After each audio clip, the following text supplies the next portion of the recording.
अस्सलाम वालेकुम dear students, कैसे हैं? ठीक ठाक, अच्छे।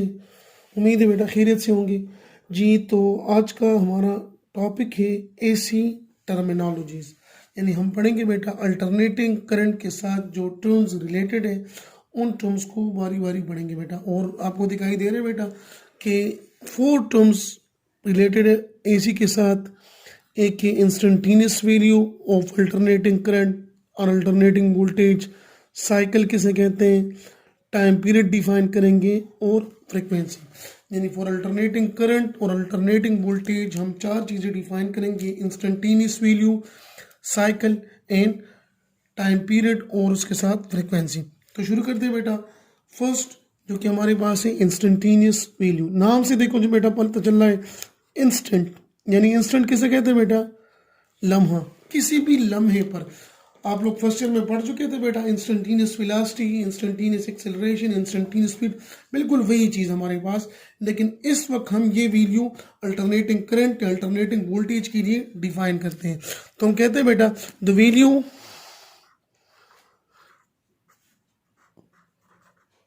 Value of alternating voltage or alternating current at any instant of time। हम जानते हैं, कल पढ़ चुके थे बेटा साइनोसाइडल वोल्टेज और साइनोसाइडल करंट, यानी हमारे पास अल्टरनेटिंग वोल्टेज अल्टरनेटिंग करंट का वेव फॉर्म जो होता है साइन वेव की तरह होता है, लाइक दिस। तो हम कहते हैं the value of alternating voltage alternating current at any instant of time, यानी किसी भी लम्हे पर अल्टरनेटिंग वोल्टेज अल्टरनेटिंग करंट की जो वैल्यू हम मालूम करते हैं बेटा उसे कहते हैं instantaneous value. For example let's say along x axis हमारे पास टाइम और अलॉन्ग वाई एक्सिस हमारे पास इधर प्लस वी मैक्सिमम और इधर हमारे पास माइनस वी मैक्सिमम। क्योंकि हम जानते हैं अल्टरनेटिंग वोल्टेज अल्टरनेटिंग करंट वो वैल्यूज हैं जो कि अपनी direction regular intervals of time में चेंज करती रहती है बेटा। तो अब इंस्टेंटेनियस वैल्यू किसे कहते हैं बेटा, इस लम्हे पर मैं जो वैल्यू मालूम करूं बेटा वोल्टेज की, या इस लम्हे पर मालूम करूं बेटा, किसी भी वक्त पर मैं वैल्यू मालूम करूं बेटा, उस वैल्यू को हम कहते हैं instantaneous value of alternating voltage और अल्टरनेटिंग करंट। फॉर एग्जांपल इधर से यानी स्टार्ट से हमारे पास एंगल कितना होगा 0 डिग्री सेंटीग्रेड, सॉरी हमारे पास स्टार्ट एंगल होगा बेटा 0 डिग्री। फिर इधर एंगल कितना होगा 90, इधर हमारे पास कितना होगा बेटा 270, और इधर हम यानी जी तो इधर हमारे पास एंगल 0 डिग्री, इधर 90, इधर हमारे पास 180, इधर 270 और इधर हमारे पास 360, यानी 1 कंप्लीट साइकिल। तो 90 डिग्री पर अगर इसकी वैल्यू मालूम करें बेटा, ये हमारे पास प्लस वी मैक्सिमम, 180 पर 0 और 270 पर माइनस वी मैक्सिमम, यानी 0 डिग्री पर हमारे पास values of alternating voltage is 0, 90 degree पर हमारे पास वैल्यू प्लस वी मैक्सिमम, 180 पर वंस अगेन 0 और 270 पर हमारे पास माइनस वी मैक्सिमम और 360 पर 0। तो किसी भी लम्हे पर यानी किसी भी टाइम पर हम जो वैल्यू ऑफ अल्टरनेटिंग वोल्टेज या अल्टरनेटिंग करंट मालूम करते हैं उसे कहते हैं instantaneous value of alternating voltage alternating current. जैसे मैं आपको बता चुका था कि alternating voltage represented by equation V is equal to E maximum sine omega t. तो इस केस में V जो है या I is equal to I maximum sine omega t. इधर V और I they are instantaneous value of instantaneous values of current in voltage, जबकि we maximum और ए मैक्सिमम हमारे पास पीक वैल्यू जो कि हमारे पास आगे आएगा बेटा, हम इसे पढ़ेंगे। कल भी मैं आपको बता चुका था कि वापडा जो हमें बिजली प्रोवाइड करती है उधर उसकी instantaneous value 220 volt, we maximum हमारे पास 315 वोल्ट और फ्रिक्वेंसी ऑफ एसी हमारे पास 50 हर्ट्ज। ये तो था बेटा instantaneous value of alternating voltage. फिर हमारे पास साइकिल की, साइकिल किसे कहते हैं, तो जिस तरह आप लोग वेव के लिए पढ़ चुके थे, the one complete positive half cycle and negative half cycle is called complete cycle। यानी इधर हमारे पास प्लस वी मैक्सिमम, ये प्लस वी मैक्सिमम और ये हमारे पास माइनस वी मैक्सिमम, यानी the sum of positive half cycle and the negative half cycle form a complete cycle. और एक साइकिल में हमारे पास एंगल कितना होता है बेटा, 360 डिग्री। यानी साइकिल को हम डिफाइन करते हैं one complete set of positive and negative values of alternating quantity known as cycle. यानी एक complete set, one complete set of positive and negative values of alternating voltage and current is called cycles। Time period तो जिस तरह हम बढ़ चुके थे बेटा, the time required for a body to complete one vibration. इधर हम time period for alternating voltage alternating current, तो हम कहते हैं बेटा the time required for alternating voltage alternating current cycle जो है बेटा to pass through a single point. यानी वो point, for example this is point B, वो टाइम लेकिन कौन सा time, in second. The time required for alternating voltage और alternating current complete cycle to pass through a single point. इस point से कितने टाइम में एक कंप्लीट साइकिल जो है वो पास होता है, उसे कहते हैं टाइम पीरियड। टाइम पीरियड का यूनिट हमारे पास सेकंड और डायमेंशन हमारे पास टी। इट्स सिंपल, बार बार पढ़ चुके हैं। फ्रीक्वेंसी की तरफ आते हैं तो फ्रीक्वेंसी हम कहते हैं the number of revolution complete bye a body in 1 second. इधर हम कहते हैं the number of cycle passing through a single point in 1 second। यानी if it's a alternating voltage जिसमें हमारे पास कितने साइकिल है बेटा, this is 1 cycle, this is second cycle और ये हमारे पास 3rd साइकिल। तो 3 साइकिल है बेटा एक सेकंड में। For example this is point B, इस पॉइंट बी से एक सेकंड में कितने साइकिल्स पास होते हैं ऑफ अल्टरनेटिंग वोल्टेज और अल्टरनेटिंग करंट, उसको हम कहते हैं फ्रीक्वेंसी ऑफ अल्टरनेटिंग वोल्टेज और फ्रीक्वेंसी ऑफ अल्टरनेटिंग करंट। और आपको पता है बेटा frequency of alternating voltage is 50 hertz. यानी वर्सक डैम या तुर्बेला डैम में बेटा जो टरबाइन लगा हुआ है वो एक सेकंड में कितने रिवोल्यूशन कंप्लीट करता है, एक सेकंड में 50 रिवोल्यूशन कंप्लीट करता है। तो दैट्स वाई वो जो हमें वोल्टेज देती है अल्टरनेटिंग वोल्टेज, उसकी फ्रीक्वेंसी हमारे पास होती है 50 hertz. Hertz is name of scientist, it's equal to cycle per second. यानी 1 hertz is equal to 1 cycle per second. और हम जानते हैं बेटा किसी भी चीज के लिए हमारे पास किसी भी यानी एक अल्टरनेटिंग वोल्टेज अल्टरनेटिंग करंट के लिए आप product of frequency and time period मालूम करते हो तो it will always give you 1। यानी the product of time period and frequency always equal to unity. ये तो था बेटा terminologies related to alternating voltage alternating current. आगे बढ़ते हैं। नेक्स्ट हमारे पास है values of alternating voltage and alternating current. यानी वो वैल्यूज जो कि अल्टरनेटिंग वोल्टेज अल्टरनेटिंग करंट के साथ रिलेट है। इसमें हमारे पास है फर्स्ट पीक वैल्यू, फिर हमारे पास एवरेज वैल्यू और थर्ड हम पढ़ेंगे आरएमएस आर इफेक्टिव वैल्यू। तो पीक वैल्यू कैसे कहते हैं, पहले डिफाइन करते हैं पीक वैल्यू। पीक वैल्यू और जिस तरह हम कहते हैं आसान अल्फाज में in simple words peak value mean amplitude of alternating voltage और अल्टरनेटिंग करंट। हम कहते हैं the maximum value of alternating voltage in alternating current is called peak value. नहीं पीक वैल्यू कैसे कहते हैं, maximum value of alternating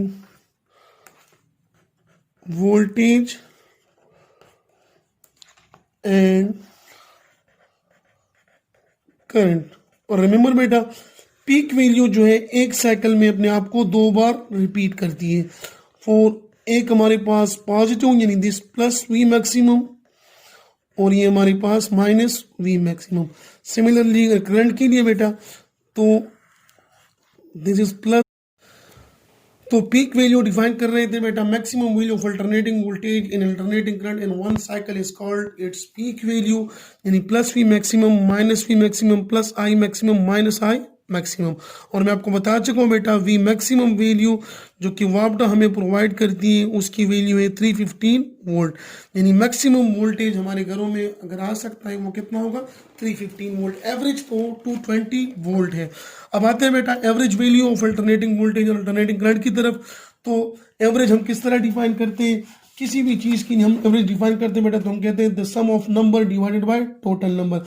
average value of alternating voltage को आप किस तरह डिफाइन करोगे, the average value of wave form is the average of all of its value over a period of time, यानी इसके किसी भी अल्टरनेटिंग वोल्टेज अल्टरनेटिंग करंट की एवरेज हम मालूम करते हैं तो इसके पॉजिटिव हाफ साइकिल और नेगेटिव हाफ साइकिल को ऐड करके जो वैल्यू हम हासिल करते हैं बेटा वो हमारे पास एवरेज वैल्यू होती है, यानी the sum of plus V maximum minus V maximum दो वैल्यू तो divided by 2, sum of number divided by total number. तो plus V maximum plus minus V maximum plus minus minus plus V maximum minus V maximum cancel, तो हमारे पास आएगा बेटा 0। It's mean the average value of alternating voltage और alternating current is 0। ये बात अपने साथ नोट कर लो बेटा कि किसी भी अल्टरनेटिंग करंट के अल्टरनेटिंग वोल्टेज की एवरेज वैल्यू आप मालूम करते हो ओवर वन साइकिल तो वो बराबर होगी 0 की। अब क्वेश्चन पैदा होता है how power is deliver to the load.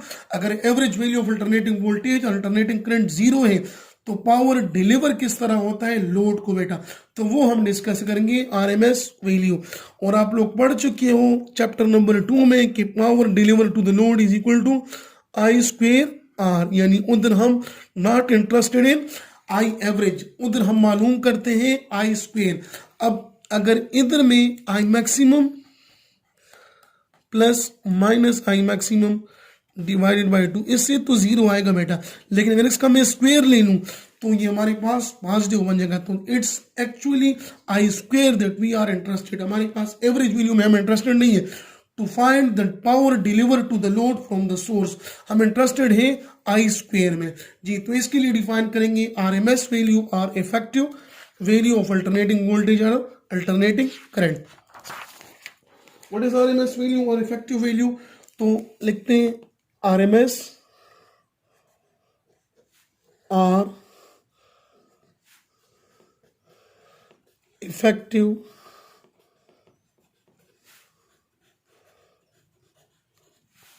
value। RMS stands for, R stand for root, M stand for mean and S stand for square। So we can say root mean square or effective value of alternating voltage or alternating current। जैसे आपको बेटा मैं बता चुका हूं कि average value of alternating voltage और alternating current हमारे पास 0 होती है। तो how to find the power deliver to the load, उसके लिए क्वांट जो टर्म हम वैल्यू जो लेते हैं बेटा वो होती है हमारे पास आरएमएस और इफेक्टिव वैल्यू। आरएमएस और इफेक्टिव वैल्यू को डिफाइन करते हैं कि what is mean by RMS और इफेक्टिव वैल्यू, तो हम कहते हैं बेटा that value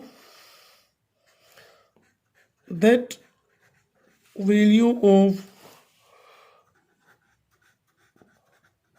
alternating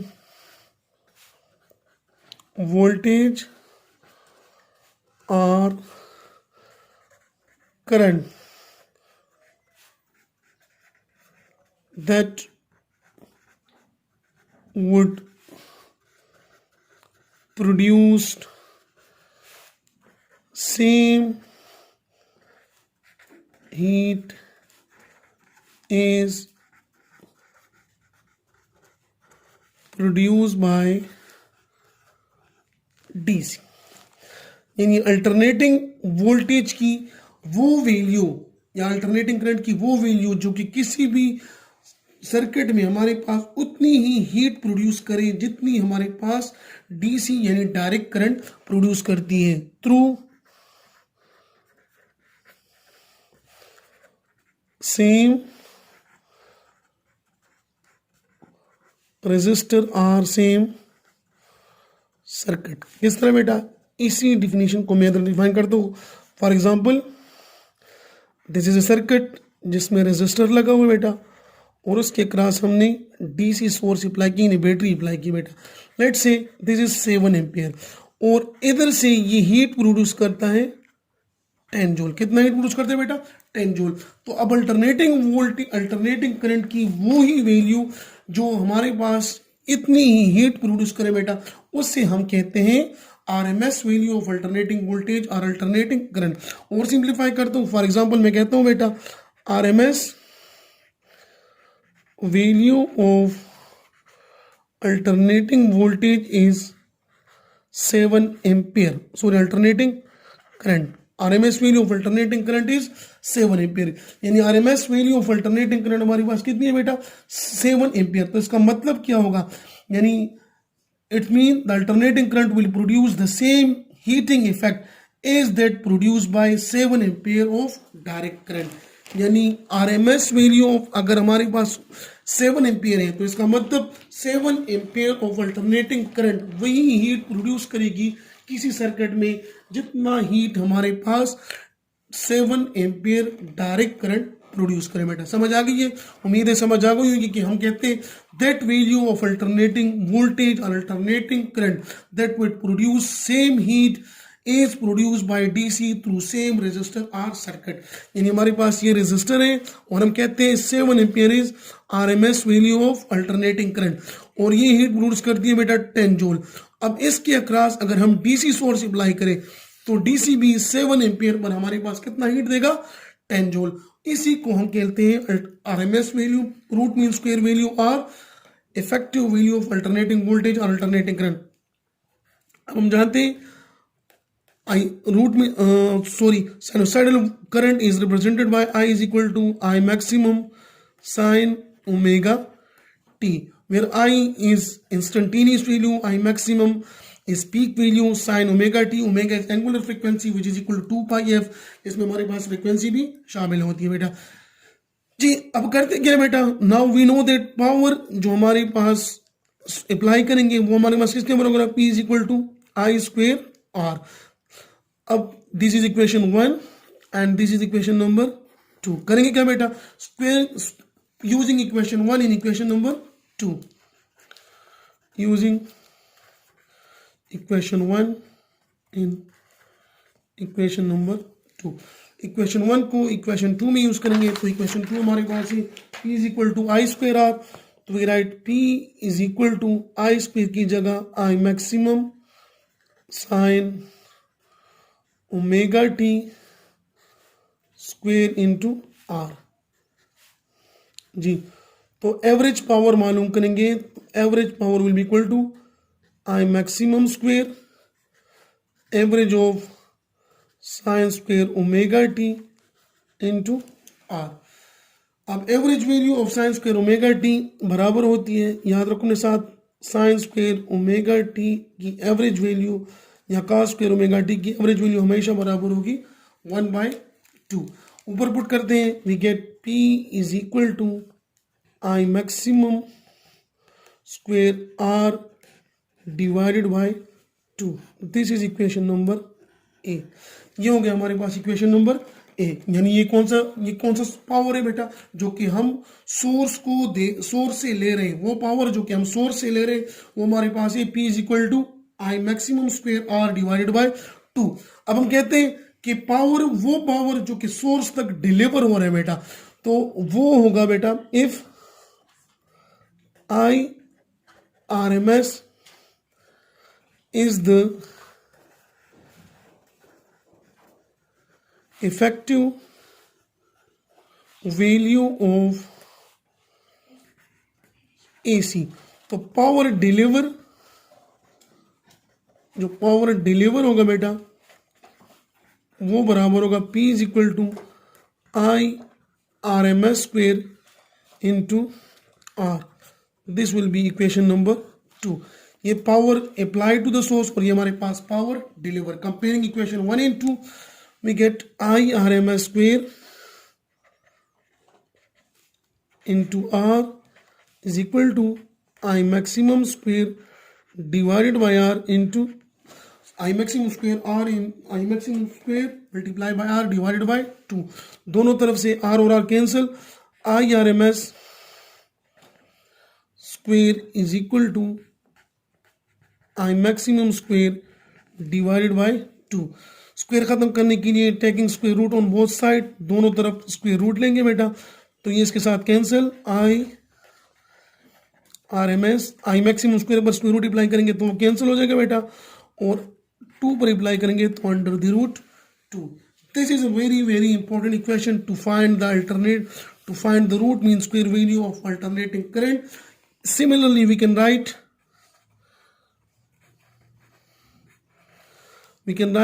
VRMS will be equal to V maximum divided by under the root 2. And remember beta 1 by under root 2 is equal to 0.707. So we can write IRMS